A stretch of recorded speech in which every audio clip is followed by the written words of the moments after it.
মা বাবারও বদনজর লাগতে পারে। এই বদনজর থেকে বাঁচার উপায় হলো, আপনি কোনো শিশুকে বা কোনো মানুষকে বা যে কোনো কিছু দেখার পর আপনি খুব বেশি অভিভূত হয়ে গেলেন, খুব বেশি অভিভূত হয়ে আপনার নজরের মধ্যে রাক্ষসে ভাব চলে এলো, এর ফলশ্রুতিতে ওই ব্যক্তি বা বস্তু ক্ষতিগ্রস্ত হতে পারে, যেটাকে বদনজর বলা হয়। হাদিস দ্বারা এটি সুসাব্যস্ত, সুপ্রমাণিত, এবং এটি আমাদের অভিজ্ঞতা দ্বারাও প্রমাণিত। তো এরকম পরিস্থিতিতে আপনার বদনজর থেকে যেন কোনো ব্যক্তি, বস্তু, শিশু বা কেউ ক্ষতিগ্রস্ত না হয়, সেজন্য দেখার পর আপনি অভিভূত হয়ে গেলে আপনি আল্লাহর বরকতের কথা বলবেন।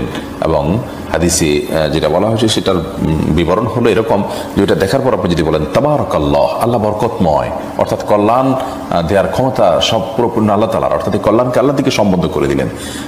অথবা পুরোপুরি আপনি এভাবে বলতে পারেন মাশা আল্লাহ তাবারাকাল্লাহ, তাহলে সেক্ষেত্রে আর আপনার বদনজর দ্বারা ওই ব্যক্তি বা বস্তু ক্ষতিগ্রস্ত হবে না। তাহলে কোনো বস্তু দেখে ওই